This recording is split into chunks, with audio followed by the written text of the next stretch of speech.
আপনাদের যত সমালোচনা আমি করেছি, আপনারা আমাকে দেখে নেন, আপনারা আমাকে বিচার করেন, যে শাস্তি দিবেন আপনাদের শাস্তি, আপনাদের বিচার আমি মাথা পেতে নেব।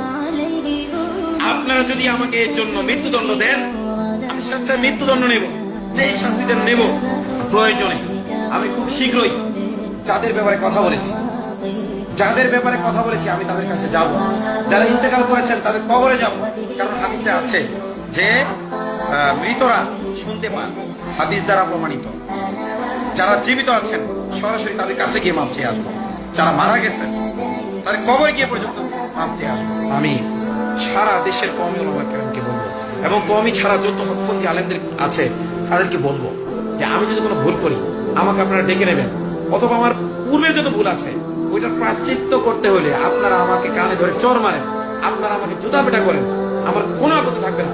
কিন্তু এই মুহূর্তে যখন আমি ইসলামের বিরুদ্ধে কাজ করছি, যখন আমি দালালদের বিরুদ্ধে কাজ করছি, যারা আমাকে আয়না করে, যারা দীর্ঘদিন আমার সন্তানদের মুখ আমাকে দেখতে দেয় না, যারা কারাগারে আমাকে রেখে একদিন পর্যন্ত হাজিরা দিলে কোর্টে আসার সুযোগ দেয় নাই, আমি যদি কোর্টে আসতে পারতাম অন্তত আমার জনম দুঃখী মায়ের সাথে আমার একটিবারের জন্য সাক্ষাৎ হয়ে যেত।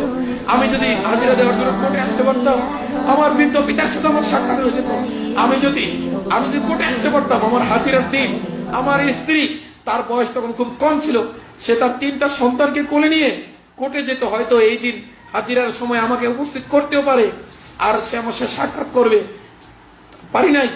এই আয়না ঘরে যেমন ভাবে রেখেছে, কারাগারের ভিতরেও আয়না ঘর আছে, কন্ডেম সেল, সেই কন্ডেম সেলের ভিতরে রেখে আমাকে যারা নির্যাতন করেছে আমি তাদের প্রতিশোধ নিতে চাই। শুধু তাই নয়, যারা সকল আলেমদের নির্যাতন করেছে আজাদী আন্দোলনের বাংলাদেশের মাধ্যমে আমি তাদের প্রতিশোধ নিতে চাই। বিশেষ করে আমি যাদের সমালোচনা করেছি তাদের প্রত্যেকের কাছে যাব, এবং তাদের কাছে যে আমি যে সমালোচনার ক্ষেত্রে অতিরঞ্জন করেছি সেই অতিরঞ্জন থেকে তওবা করে আসবো।